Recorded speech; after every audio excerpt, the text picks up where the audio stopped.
Hello दोस्तों, कैसे हैं आप लोग। आशा करते हैं आप लोग अच्छे से होंगे और आपकी पढ़ाई भी अच्छे से चल रही होगी। आज का ये वीडियो बिहार दरोगा प्रीलिम्स के मॉडल सेट का दूसरा वीडियो है। तो चलिए स्टार्ट करते हैं। इसमें दोस्तों कुल 100 क्वेश्चंस हैं, तो बने रहिए आप हमारे साथ अंत तक।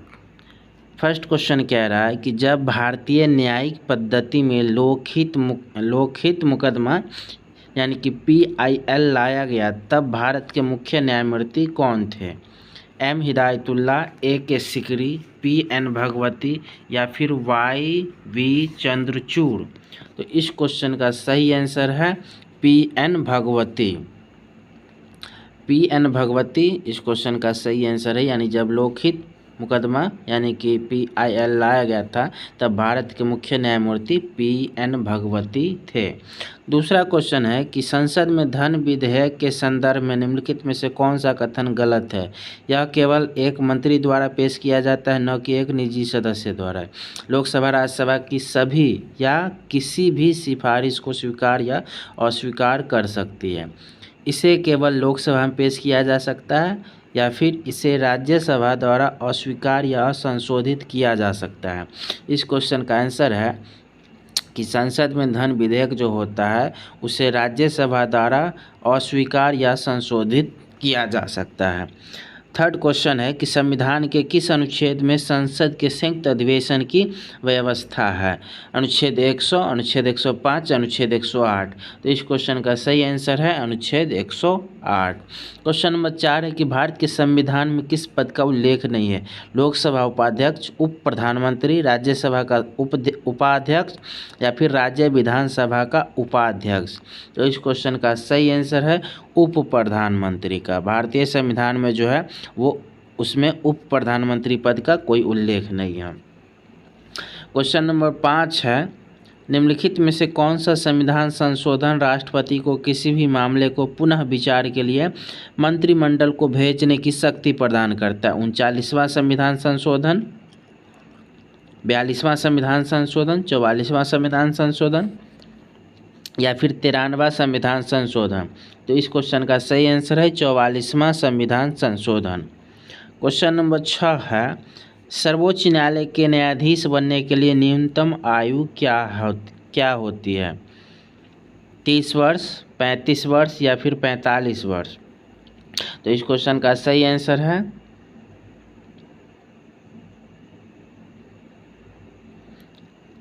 इनमें से कोई नहीं।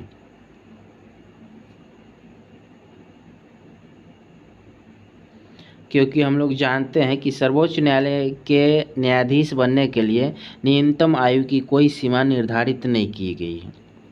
क्वेश्चन नंबर 7 है कि भारत के राष्ट्रपति अपनी शक्तियों का प्रयोग करते हैं मंत्रियों के द्वारा, प्रधानमंत्री के द्वारा, मंत्रिमंडल के द्वारा या फिर सीधे अथवा अपने अधीनस्थ अधिकारियों के द्वारा। इस क्वेश्चन का सही आंसर है सीधे अथवा अपने अधीनस्थ अधिकारियों के द्वारा।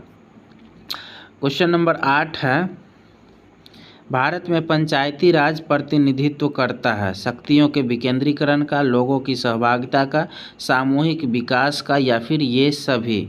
इस क्वेश्चन का सही आंसर है ये सभी। शक्तियों के विकेंद्रीकरण का, लोगों की सहभागिता का या और सामुदायिक विकास का।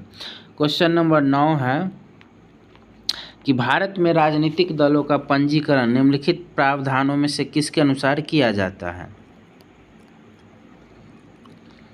लोक प्रतिनिधि अधिनियम 1951, लोक प्रतिनिधि अधिनियम 1950, चुनाव आयोग अपनी बैठक की कार्यवाही में या फिर भारत की संसद द्वारा। तो इस क्वेश्चन का सही आंसर है लोक प्रतिनिधि अधिनियम 1951। क्वेश्चन नंबर 10 है राज्य मानवाधिकार आयोग अपना वार्षिक प्रतिवेदन किसके समक्ष प्रस्तुत करता है। राज्यपाल, राज्य सरकार, उच्च न्यायालय के मुख्य न्यायाधीश या फिर राज्य के मुख्य सचिव। तो इस क्वेश्चन का सही आंसर है राज्य सरकार के समक्ष। क्वेश्चन नंबर 11 है रॉलेट एक्ट का भारतीय राष्ट्रीय कांग्रेस ने विरोध किया था क्योंकि इसका लक्ष्य था भारतीय राष्ट्रीय कांग्रेस को प्रतिबंधित करना, देशद्रोह के आरोप में राष्ट्रीय नेताओं को बंदी करना, सांप्रदायिक प्रतिनिधित्व को विस्तृत करना या फिर व्यक्तिगत स्वतंत्रता को सीमित करना। तो इस क्वेश्चन का सही आंसर है व्यक्तिगत स्वतंत्रता को सीमित करना रॉल एक्ट का लक्ष्य था। क्वेश्चन नंबर 12 है कि निम्नलिखित में से कौन आत्मीय सभा के संस्थापक थे? राजा राम मोहन राय, स्वामी दयानंद सरस्वती, स्वामी विवेकानंद या फिर रविन्द्रनाथ टैगोर। इस क्वेश्चन का सही आंसर है राजा राम मोहन राय।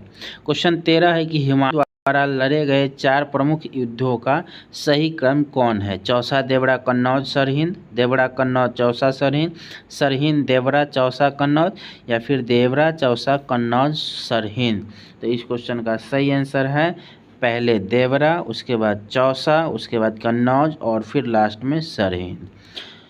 क्वेश्चन नंबर 14 है कि मालाबार में मोपला विद्रोह जो कि 1921 में हुआ था किसका परिणाम था? बारदोली सत्याग्रह, खिलाफत आंदोलन, स्वदेशी आंदोलन या फिर असहयोग आंदोलन। तो ये था खिलाफत आंदोलन के खिलाफ में। उसके बाद है किसने कहा था आज़ादी हमारी पहुंच के अंतर्गत है, हमें इसे कसकर पकड़ना चाहिए? जवाहरलाल नेहरू, सरदार पटेल, महात्मा गांधी या फिर सुभाष चंद्र बोस ने? तो ये महात्मा गांधी ने कहा था कि आज़ादी हमारी पहुंच के अंतर्गत है, हमें इसे कसकर पकड़ना चाहिए। क्वेश्चन नंबर 16 है भारतीय राष्ट्रीय कांग्रेस के द्वितीय मुस्लिम अध्यक्ष कौन थे? अबुल कलाम आज़ाद, बदरुद्दीन तैयबजी, रहीमतुल्लाह सयानी या फिर शौकत अली? तो ये थे रहीमतुल्लाह सयानी, भारतीय राष्ट्रीय कांग्रेस के दूसरे मुस्लिम अध्यक्ष। इसी अधिवेशन में जो है पहली बार जो है वंदे मातरम गाया गया था और ये अधिवेशन जो है 1896 में किया गया था। ठीक है। क्वेश्चन नंबर 17 है कि निम्नलिखित में से किस एक पुरास्थल से पाषाण संस्कृति से लेकर हड़प्पा सभ्यता तक के सांस्कृतिक अवशेष प्राप्त हुए हैं? तो ये मेहरगढ़ से प्राप्त हुए हैं। मेहरगढ़ जो कि बलूचिस्तान यानी कि पाकिस्तान में पड़ता है, वहीं से ये प्राप्त हुआ है। ठीक है। क्वेश्चन नंबर 18 है कि गौतम बुद्ध को एक देवता का स्थान किस राजा के समय प्राप्त हुआ? अशोक, अजातशत्रु, कनिष्क या फिर बिंबिसार? तो इस क्वेश्चन का सही आंसर हो जाएगा कनिष्क। चंद्रगुप्त मौर्य ने सेल्यूकस को किस वर्ष में पराजित किया था? 315 ईस्वी पूर्व, 322 ईस्वी पूर्व, 305 ईस्वी में या फिर 305 ईस्वी पूर्व में? इस क्वेश्चन का सही आंसर हो जाएगा 305 ईस्वी पूर्व में चंद्रगुप्त मौर्य ने सेल्यूकस को पराजित किया था। क्वेश्चन नंबर 20 है रजत सिक्के जारी करने वाला प्रथम गुप्त शासक कौन था? चंद्रगुप्त प्रथम, कुमारगुप्त, चंद्रगुप्त द्वितीय या फिर समुद्रगुप्त? इस क्वेश्चन का सही आंसर है चंद्रगुप्त द्वितीय। चंद्रगुप्त द्वितीय के द्वारा जो है रजत सिक्के जारी किया गया था, इसीलिए इसको जो है गुप्त काल में रुपयक भी कहा जाता था। क्वेश्चन नंबर 21 है कि निम्नलिखित में से कौन सा सुल्तान अपने फरमान में सरदार या अमीरों को मसनद-ए-आली के नाम से संबोधित करता था? कुतुबुद्दीन ऐबक, बलबन, अलाउद्दीन खिलजी या फिर बहलोल लोदी? इस क्वेश्चन का सही आंसर है लोदी वंश का शासक बहलोल लोदी। क्वेश्चन है 22 नंबर मोहम्मद बिन तुगलक के निम्नलिखित प्रयोगों को सजाएं। सांकेतिक मुद्रा, द्वाब में कर वृद्धि, राजधानी परिवर्तन या फिर कराचिल अभियान? इसको जो है कूट में सजाना है। इसका सही आंसर हो जाएगा डी, फर्स्ट में हो जाएगा दोआब में कर वृद्धि। उसके बाद ये दोआब में कर वृद्धि जो है 1325 ईस्वी में किया गया था। उसके बाद जो है राजधानी परिवर्तन 1326 ईस्वी में किया गया था। उसके बाद है आपका सांकेतिक मुद्रा प्रचलन 1329 ईस्वी में किया गया था। और सबसे लास्ट में 1337-38 के आसपास कराचिल का अभियान किया गया था, 1337 से 38 में। 1337। ठीक है। क्वेश्चन नंबर 23 है कि निम्नलिखित में से कौन सा भारत का पहला पेपरलेस बजट है? केंद्रीय बजट 2021-22, 18-19, 19-20 या फिर 20-21।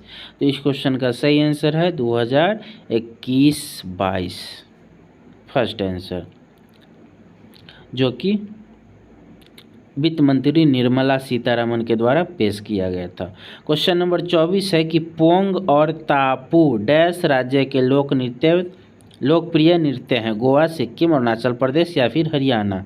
तो ये है अरुणाचल प्रदेश। क्वेश्चन नंबर 25 है निम्नलिखित में से कौन सा एक जल प्रदूषक नहीं है, आर्सेनिक, क्रोमियम, गाद या फिर हिमनद। तो इस क्वेश्चन का सही आंसर है हिमनद। हिमनद जो है वो ताज़े पानी का स्रोत होता है, तो ये जल प्रदूषक में नहीं, बाकी क्रोमियम, गाद, आर्सेनिक ये सब जल प्रदूषक है। क्वेश्चन नंबर 26 है कि निम्नलिखित युग्मों में से कौन सा एक सही सुमेलित नहीं है, Sanya Richards hockey, Paul Pogba football, Pamela Jelimo भारोत्तोलन या फिर पोलार्ड क्रिकेट। सही सुमेलित नहीं पूछ रहा है, तो ये हो जाएगा पामेला जेलिमो। ये भारोत्तोलन नहीं बल्कि ये धावक हैं। क्वेश्चन नंबर 27 है निम्नलिखित में से किस विद्वान ने मानव विकास की अवधारणा की शुरुआत की, अमर्त्य सेन, एलन सी सेंसपाई, डॉक्टर महबूब या फिर इनमें से कोई नहीं। इस क्वेश्चन का सही आंसर है डॉक्टर महबूब उल हक, सी। क्वेश्चन नंबर 28 है WTO का पूर्ववर्ती नाम था अंकटाड, गैट, UNIDO या फिर OECD। इस क्वेश्चन का सही आंसर है गैट। गैट जो है WTO का पूर्ववर्ती नाम था। GATT the general agreement on tariffs and trade, GATT का फुल फॉर्म होता है, जो WTO का पुराना नाम है। क्वेश्चन है 29 नंबर, सिलिकॉन वैली कहाँ स्थित है, न्यूयॉर्क के पास, मॉन्ट्रियल के पास, सैन फ्रांसिस्को के पास या फिर बोस्टन के पास। इस क्वेश्चन का सही आंसर है सैन फ्रांसिस्को के पास, सी। क्वेश्चन नंबर 30 है कि एक पारिस्थितिक तंत्र के जैविक घटकों में शामिल है पौधे और जानवर, शैवाल और कवक, उत्पादक, उपभोक्ता और अपघटक या फिर हवा और पानी, मिट्टी। तो इस क्वेश्चन का सही आंसर है उत्पादक, उपभोक्ता और अपघटक, ये पारिस्थितिक तंत्र के जैविक घटक हैं। क्वेश्चन नंबर 31 है कि national green tribunal NGT Bharat सरकार द्वारा स्थापित किया गया था 2000 में, 2008 में, 2005 में, 2010 में। तो इस क्वेश्चन का सही आंसर है 2010 में।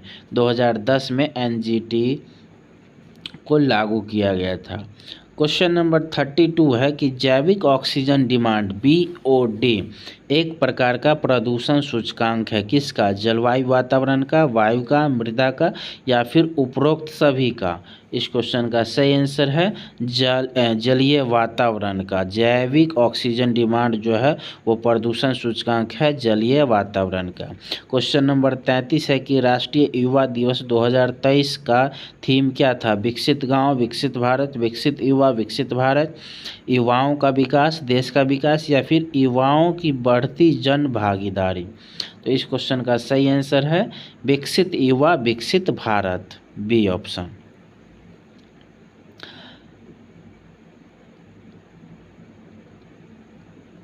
राष्ट्रीय युवा दिवस 2023। राष्ट्रीय युवा दिवस हम लोग जानते हैं कि ये जो है 12 जनवरी को मनाया जाता है स्वामी विवेकानंद के जन्मदिन के अवसर पर। चलिए क्वेश्चन नंबर है 34, हाल ही में प्रसिद्ध व्यक्तित्व वानी जयराम का निधन हो गया, जिसका संबंध किससे था, संगीत, प्रशासन, राजनीति या फिर खेल से। तो इस क्वेश्चन का सही आंसर है संगीत से। वानी जयराम जो संगीत से क्षेत्र से संबंधित थी, उनका निधन हो गया, वो संगीत के क्षेत्र से संबंधित थी। क्वेश्चन नंबर 35 है कि 74वां गणतंत्र दिवस की झांकी में किस राज्य की झांकी को प्रथम स्थान दिया गया है, असम, उत्तर प्रदेश, उत्तराखंड या फिर गोवा।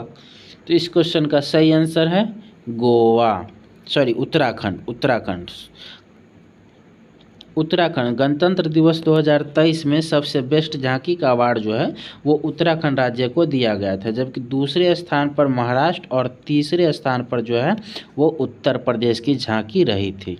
चलिए क्वेश्चन नंबर 36 है कि दादा साहेब फाल्के अंतर्राष्ट्रीय पुरस्कार हेतु किस फिल्म को बेस्ट फिल्म के लिए चुना गया? Rudra, RRR, the Kashmir file या फिर A+B दोनों? तो इस क्वेश्चन का सही आंसर है the Kashmir file. Question number 37 है भारतीय वायुसेना के नए उप प्रमुख कौन बने हैं? तो ये बने हैं अमरप्रीत सिंह, भारतीय वायुसेना के नए उप प्रमुख बने हैं। और हम लोग जानते हैं कि वर्तमान में वायुसेना प्रमुख कौन है? विवेक राम चौधरी हैं। चलिए नेक्स्ट क्वेश्चन है 38 नंबर कि आर्थिक सर्वेक्षण 2023 के अनुसार नारियल उत्पादन में कौन सा राज्य प्रथम स्थान पर? तमिलनाडु, गोवा, कर्नाटक या फिर केरल?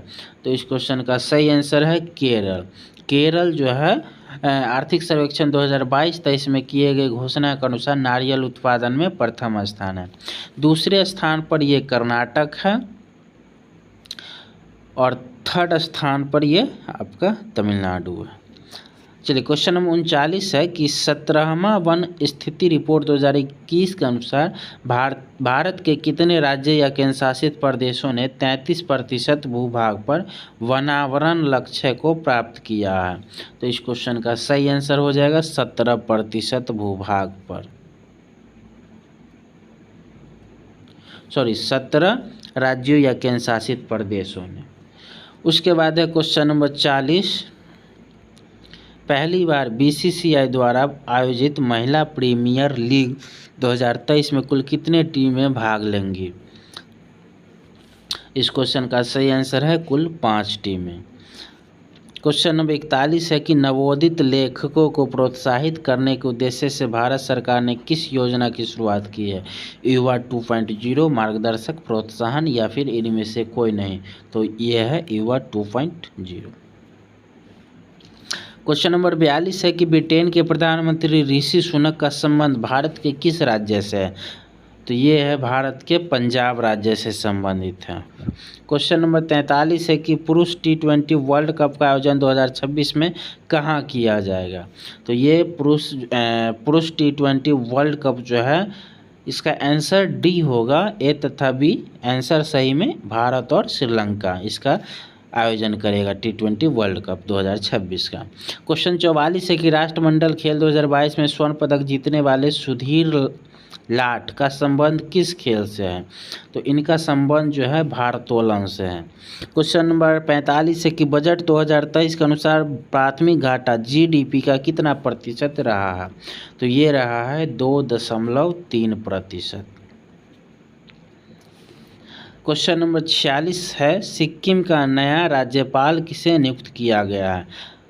ये किए गए हैं लक्ष्मण प्रसाद आचार्य। लक्ष्मण प्रसाद आचार्य को सिक्किम का नया राज्यपाल नियुक्त किया गया है। क्वेश्चन नंबर 47 है कि यूनिसेफ इंडिया के नए राजदूत कौन बने? आयुष्मान खुराना, प्रियंका चोपड़ा, कार्तिक आर्यन? इस क्वेश्चन का सही आंसर है आयुष्मान खुराना यूनिसेफ इंडिया के नए राजदूत बनाए गए हैं। क्वेश्चन नंबर 48 है कि वीर गार्जियन संयुक्त सैन्य अभ्यास जो भारत तथा जापान के बीच हुआ इसका आयोजन कहाँ किया गया था? तो इसका आयोजन जो है वो हयाकुड़ी में किया गया था।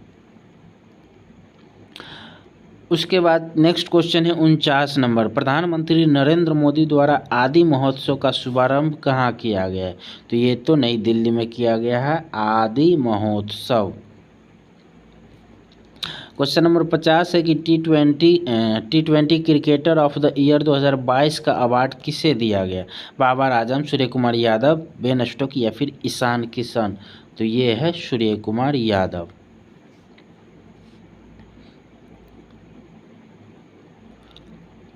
बाबर आजम के बारे में याद रखिएगा एक क्वेश्चन कि इनको जो है वर्ष के सर्वश्रेष्ठ क्रिकेटर का अवार्ड दिया गया है। 2022 के सर्वश्रेष्ठ क्रिकेटर का अवार्ड जो है वो बाबर आजम को दिया गया है। जबकि T20 cricketer of the year के बारे में पूछेगा 2022 का तो वो सूर्य कुमार यादव है। क्वेश्चन नंबर 51 कह रहा है कि पद्म विभूषण पुरस्कार 2023 से सम्मानित श्रीनिवास वर्धन का संबंध किससे है? वो है विज्ञान से संबंधित। क्वेश्चन नंबर 52 है, प्रसिद्ध राजनीतिज्ञ शरद यादव जिनका हाल ही में निधन हो गया, वे वे कितनी बार लोकसभा हेतु चुने गए थे? 5 बार, 6 बार, 7 बार या फिर 9 बार? तो इस क्वेश्चन का सही आंसर है 7 बार। क्वेश्चन नंबर 53 है कि दुनिया का सबसे लंबा रिवर क्रूज MV गंगा विलास ने कितने दिनों की यात्रा पूरी की? तो इस क्वेश्चन का सही आंसर है 51 दिनों का।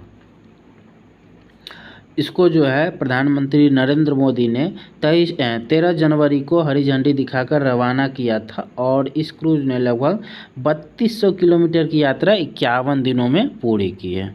ठीक है।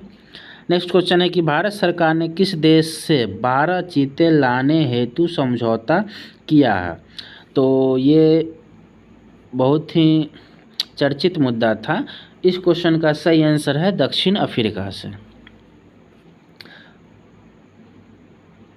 इसके अंतर्गत जो है 7 नर चीता जबकि 5 मादा चीता को भारत लाया जाएगा दक्षिण अफ्रीका से। क्वेश्चन 55 है कि the magic of the last story के लेखक कौन है?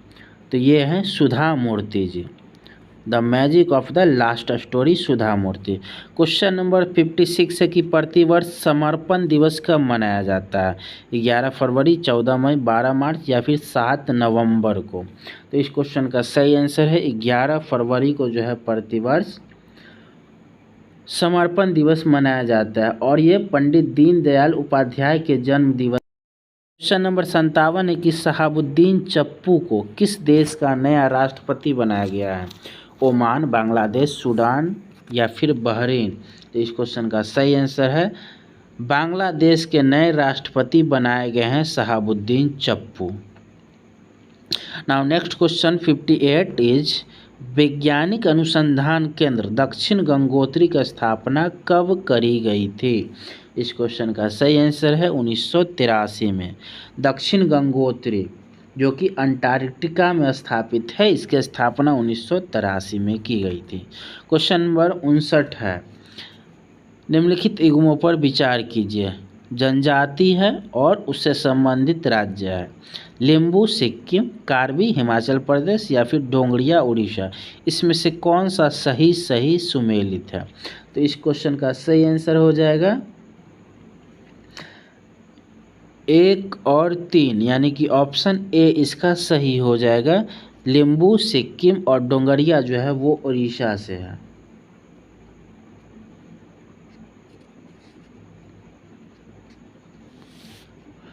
इसमें जो कार्बी जनजाति दिया हुआ है वो जनजाति हिमाचल प्रदेश का नहीं बल्कि असम का है। ठीक है, ये गलत है, इसका असम होगा, यानी ये दोनों सही सुमेलित है, ये गलत है। क्वेश्चन नंबर 60 है कि एक देश के अंदर स्थित सबसे बड़ी झील कौन सी है? सुपीरियर, मिशिगन, बैकाल या फिर विक्टोरिया? इस क्वेश्चन का सही आंसर है मिशिगन झील। मिशिगन झील जो कि अमेरिका में स्थित है। क्वेश्चन नंबर 61, वायुमंडल में हाइड्रोजन की प्रतिशत मात्रा कितना है? तो ये है 0.01%।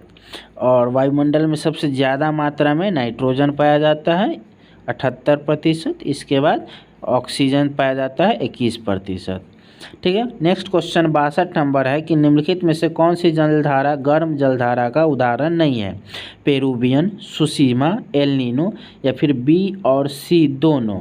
तो इस क्वेश्चन का सही आंसर हो जाएगा पेरुवियन, ए ऑप्शन, क्योंकि पेरुवियन जो है वो प्रशांत महासागर की ठंडी जलधारा है, जबकि सुसीमा, एल नीनो, क्यूरेशियो आदि गर्म जलधारा का उदाहरण है। नेक्स्ट है कि भारतीय मानसून मौसमी विस्थापन से इंगित है, जिसका प्रमुख कारण है ताप की समानता, स्थल और समूहों का विभेदी तापमान, और उसके बाद है एशिया की ठंडी हवा। इनमें से सभी सही हैं। क्या होगा इसका आंसर? स्थल और समूहों का विभेदी तापमान।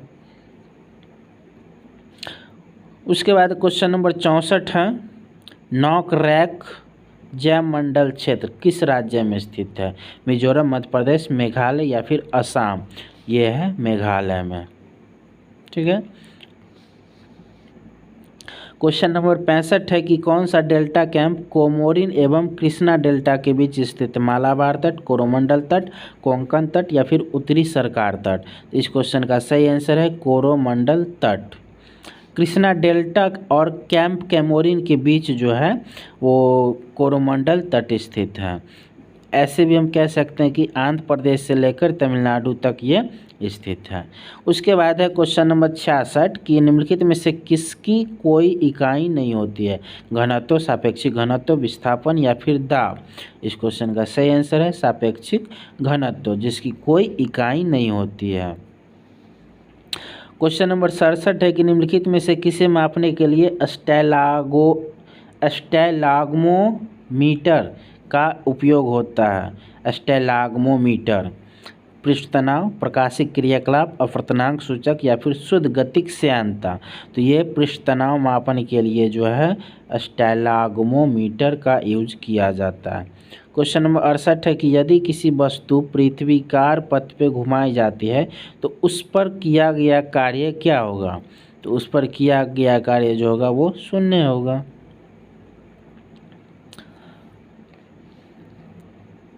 उसके बाद क्वेश्चन नंबर 69 है कि ऊर्जा के संबंध में निम्नलिखित में से कौन सा कथन सही नहीं है? ऊर्जा भौतिक पदार्थ नहीं है। ऊर्जा किसी कार्य को करने की क्षमता की माप है। ऊर्जा को कई रूपों में संग्रहित किया और मापा जा सकता है। ऊर्जा के दौरान निर्गत ऊर्जा निर्वात में जाती है। इसमें जो है ये लास्ट वाला डी ऑप्शन जो है वो गलत है।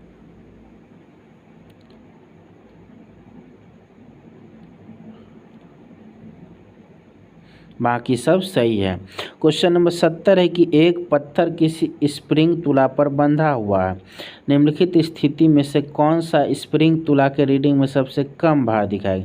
जब वह पत्थर हवा में लटका हुआ हो, जब वह पत्थर किसी बीकर के लिए पानी की सतह पर हो, जब वह पत्थर किसी बीकर के लिए पानी में पूरी तरह से निमज्जित हो, या फिर जब वह पत्थर किसी बीकर के लिए पानी में अधिकांश रूप से निमज्जित हो। इस क्वेश्चन का सही आंसर है कि जब वह पत्थर किसी बीकर के लिए पानी में पूरी तरह से निमज्जित हो, तब एक पत्थर किसी स्प्रिंग तुला पर बंधा हुआ है स्थिति स्प्रिंग तुला के सबसे कम भार दिखाएगा। ठीक है। क्वेश्चन नंबर 71 है कि बोरोसिलिकेट ग्लास बर्तन का माइक्रोवेव ओवन में प्रयोग किया जाता है। क्यों? क्योंकि यह अत्यधिक ऊष्मा प्रतिरोधी होता है। क्वेश्चन नंबर 72 है कि किसी विस्फोट के कारण समुद्र के तल पर बनने वाली लहरें अनुप्रस्थ या अनुदैर्घ्य या फिर स्थिर क्या होती है? तो ये अनुदैर्घ्य होती है। ठीक है। क्वेश्चन नंबर 73 है कि हाइड्रोजन अणु का नाभिक किससे बना होता है? केवल एक प्रोटॉन, प्रोटॉन, न्यूट्रॉन और इलेक्ट्रॉन से, दो इलेक्ट्रॉन और एक प्रोटॉन, या फिर इनमें से कोई नहीं? तो इसका आंसर होगा केवल एक प्रोटॉन से। A answer. हाइड्रोजन परमाणु में एक प्रोटॉन और एक इलेक्ट्रॉन होता है। प्रोटॉन परमाणु के नाभिक में रहता है तथा इलेक्ट्रॉन नाभिक के चारों ओर चक्कर लगाता रहता है। हाइड्रोजन परमाणु में नाइट्रोजन जो होता है वो अनुपस्थित रहता है। तो ये सही हो जाएगा एक आंसर। क्वेश्चन नंबर 74 है, निम्नलिखित में से कौन सा विकल्प सहसंयोजक यौगिक का गुण नहीं है? निम्न गलनांक और क्वथनांक, उच्च गलनांक और क्वथनांक, ऊष्मा और विद्युत का दुर्बल चालक, या फिर जल में अविलय और कार्बनिक विलयकों में विलय? इस क्वेश्चन का सही आंसर हो जाएगा उच्च गलनांक और क्वथनांक बी। क्वेश्चन नंबर 75 है कि इथेनॉल को इथेन में परिवर्तित करने के लिए डिहाइड्रेटिंग एजेंट के रूप में उपयोग किया जाता है। इस क्वेश्चन का सही आंसर है सांद्र सल्फ्यूरिक अम्ल।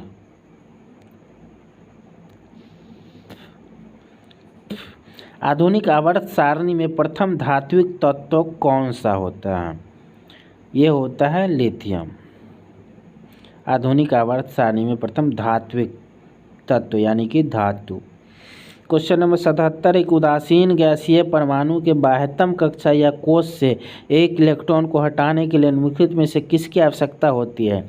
आयनन ऊर्जा, वियोजन ऊर्जा, इलेक्ट्रॉन बंधुता या फिर विद्युत ऋणात्मकता।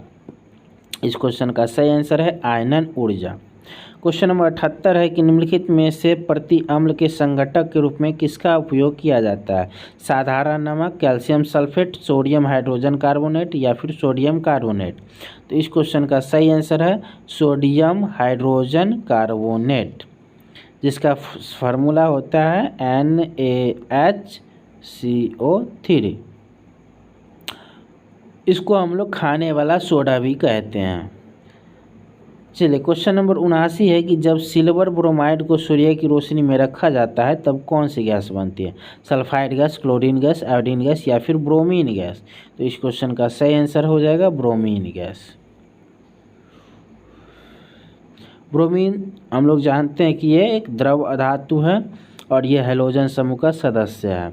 जब इसको साधारण ताप पर गहरे लाल बादामी रंग के द्रव के रूप में ये जो होता है ब्रोमीन गैस जो होता है यह हल्के ताप पर लाल बादामी रंग के द्रव के रूप में पाया जाता है। क्वेश्चन नंबर 80 है कि उस प्रक्रिया को क्या कहते हैं जिसके द्वारा कोई धातु अपने आसपास उपस्थित नमी, एसिड इत्यादि द्वारा प्रभावित होती है?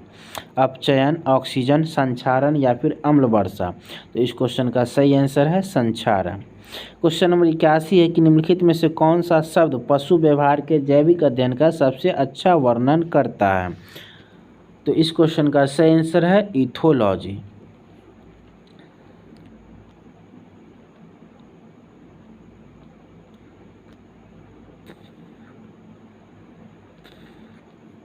Ethology A option. इथोलॉजी जो है वो मानव जाति विज्ञान का अध्ययन करता है। बाकी ये एंटियोलॉजी जो होता है वो रोगों के कारण का अध्ययन करा जाता है उसमें, और एंटोमोलॉजी जो होता है उसमें कीटों का अध्ययन किया जाता है। क्वेश्चन 82 है कि किस कोशिकांग को कोशिका का मास्टर कहा जाता है? तो ये कहा जाता है नाभिक को। क्वेश्चन नंबर 83 है कि निम्नलिखित में से कौन सा अस्थायी ऊतक एक पौधे को कठोर और मजबूत बनाता है? कोलेनकाइमा, पैरेनकाइमा, एरेनकाइमा या फिर स्क्लेरेनकाइमा। तो इस क्वेश्चन का सही आंसर है स्क्लेरेनकाइमा। क्वेश्चन नंबर 84 है कि कौन सा दूध का प्रोटीन है? तो दूध का प्रोटीन जो है वो केसिन होता है। ठीक है। क्वेश्चन नंबर 85 है जिन अंगों की मूल संरचना भिन्न होती है लेकिन दिखने में एक जैसे होते हैं और उनके कार्य भी समान होते हैं तो हम लोग उन्हें समरूप अंग कहते हैं। जिनकी संरचना भिन्न होती है लेकिन दिखने में एक जैसे होते हैं और कार्य भी समान होते हैं उनको हम लोग समरूप अंग कहते हैं। क्वेश्चन नंबर 86 है कि निम्नलिखित में से कौन सा अंतःपरजीवी का उदाहरण है? फीताकृमि, सिर के जूं, शरीर के जूं या फिर क्लीनिंग। तो इस क्वेश्चन का सही आंसर है फीताकृमि। क्वेश्चन नंबर 87 है कि ऑक्टोपस के खून का रंग कैसा होता है? सफ़ेद, लाल, नीला, काला। तो इस क्वेश्चन का सही आंसर है नीला। क्वेश्चन नंबर 88 है कि मानव शरीर के किस अंग पर एंजियोप्लास्टी की जाती है? गुर्दा पर, हृदय, फेफड़ा, पेट पर। तो ये किया जाता है हृदय पर। क्वेश्चन नंबर 89 है कि मनुष्यों में बौनेपन के लिए निम्नलिखित में से कौन सा उत्तरदायी है? तो बौनेपन के लिए पीयूष ग्रंथि उत्तरदायी है। क्वेश्चन नंबर 90 है कि इनमें से किस रोग में पीड़ित रोगी भी नेत्रदान कर सकता है? रेबीज, हैजा, टिटनेस या फिर मधुमेह। तो ये जो है मधुमेह से जो पेशेंट रहते हैं पीड़ित वो भी नेत्रदान कर सकते हैं। क्वेश्चन नंबर 91 कि कौन सा पदार्थ तंबाकू में मौजूद होता है? तो तंबाकू में मौजूद होने वाला पदार्थ जो है वो निकोटीन होता है। क्वेश्चन नंबर 92 है कि लघु उद्योगों की क्या समस्या है? पूंजी का अभाव, विपणन, जानकारी का अभाव, कच्चे माल का अभाव, उपरोक्त सभी। तो इस क्वेश्चन का सही आंसर हो जाएगा उपरोक्त सभी। क्वेश्चन नंबर 93 है सेनवैट का संबंध है सीमा शुल्क से, मूल्यवर्धित कर से, केंद्रीय उत्पाद शुल्क से या फिर केंद्रीय बिक्री से। तो इस क्वेश्चन का सही आंसर है सी, केंद्रीय उत्पाद शुल्क से। उसके बाद है क्वेश्चन नंबर 94। भारत में कागजी मुद्रा पहली बार कब शुरू की गई थी? 1862, 1601, 1880 या फिर 1542। तो ये करी गई थी 1862 ईस्वी में। 1862 ईस्वी में किया गया था। उसके बाद क्वेश्चन नंबर है 95 कि निम्नलिखित में से कौन सा एक भारतीय रिजर्व बैंक का कार्य नहीं? साख नियंत्रण, साख सृजन, मौद्रिक नीति का निर्माण या फिर अनुसूचित वाणिज्यिक बैंकों की शिखर संस्था के रूप में। तो इस क्वेश्चन का सही आंसर हो जाएगा साख सृजन के रूप में भारतीय रिजर्व बैंक काम नहीं करता। क्वेश्चन नंबर 96 है